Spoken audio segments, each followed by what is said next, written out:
സങ്കീർത്തനം 23 എന്ന അധ്യായത്തെപ്പറ്റി അറിയാത്തതോ അതിനെ കാണാപ്പാഠം പഠിക്കാത്തതോ ആയ ചിലർ മാത്രമേ ക്രിസ്തീയ സമൂഹത്തിൽ ഉണ്ടാകാൻ സാധ്യതയുള്ളൂ. ഒരു നല്ല ഇടയനെ പറ്റി പറയുന്ന ഒരധ്യായം. യഹോവ ഇടയനായിരിക്കുന്ന ഒരാൾക്ക് ജീവിതത്തിൽ ഒരിടത്തും ബുദ്ധിമുട്ടോ കുറവോ ഉണ്ടാകുകയില്ല. ഒരു ആടിന് അതിനെ സൂക്ഷിക്കാൻ വളർത്താൻ ഒരിടയനുണ്ടെങ്കിൽ അതിൻ്റെ ജീവിതത്തിൽ ഒരു ഭയവും ഉണ്ടാകുകയില്ല.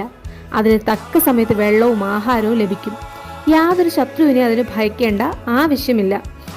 വന്യമൃഗങ്ങൾ, ക്രൂരജന്തുക്കൾ ഒന്നിനെയും ഭയപ്പെട്ട് ഉറക്കം കുറയ്ക്കേണ്ട ആവശ്യമില്ല. മഴ, മഞ്ഞ്, വെയിൽ ഇവയിൽ നിന്ന് ഇടയൻ ആടിന് സംരക്ഷണം നൽകുന്നു. ജീവനെ നഷ്ടപ്പെടാതെ ഇടയൻ സംരക്ഷണ ഭിത്തി കെട്ടി സൂക്ഷിച്ചുകൊള്ളും. എന്നാൽ ഇടയനില്ലാത്ത കാട്ടാടുകളുടെ അവസ്ഥ അങ്ങനെയല്ല.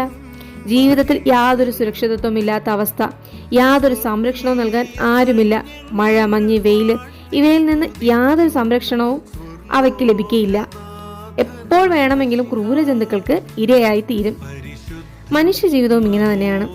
യഹോവയായ ദൈവം ഇടയനായുള്ള ദൈവത്തെ ആശ്രയം വെച്ച് ജീവിക്കുന്ന ഒരു മനുഷ്യന്റെ ജീവിതത്തിലെ എല്ലാ കാര്യങ്ങളെയും നിയന്ത്രിക്കുകയും സംരക്ഷിക്കുകയും പരിപാലിക്കുകയും ചെയ്യാൻ ദൈവമുണ്ട്. ജീവിതത്തിലെ എല്ലാ ആവശ്യങ്ങളും ചോദിക്കാനും എല്ലാ വേദനയിലും ഓടിച്ചെന്ന് അഭയം നേടാനും ദൈവമുണ്ട്. അവന്റെ ജീവനെ ആർക്കും എടുക്കാൻ കഴിയില്ല. കാരണം അവന്റെ ജീവനെ ദൈവം ജീവഭണ്ഡാരത്തിൽ കെട്ടി സൂക്ഷിച്ചിരിക്കുന്നു. ദൈവം ആശ്രയമില്ലാത്ത മനുഷ്യൻ ഇടയനില്ലാത്ത ആടുകളെപ്പോലെ മാത്രമാണ്. അതിനാൽ നമുക്കൊന്നിച്ചു പറയാം, യഹോവ എൻ്റെ ഇടയനാകുന്നു, എനിക്ക് മുട്ടുണ്ടാകുകയില്ല.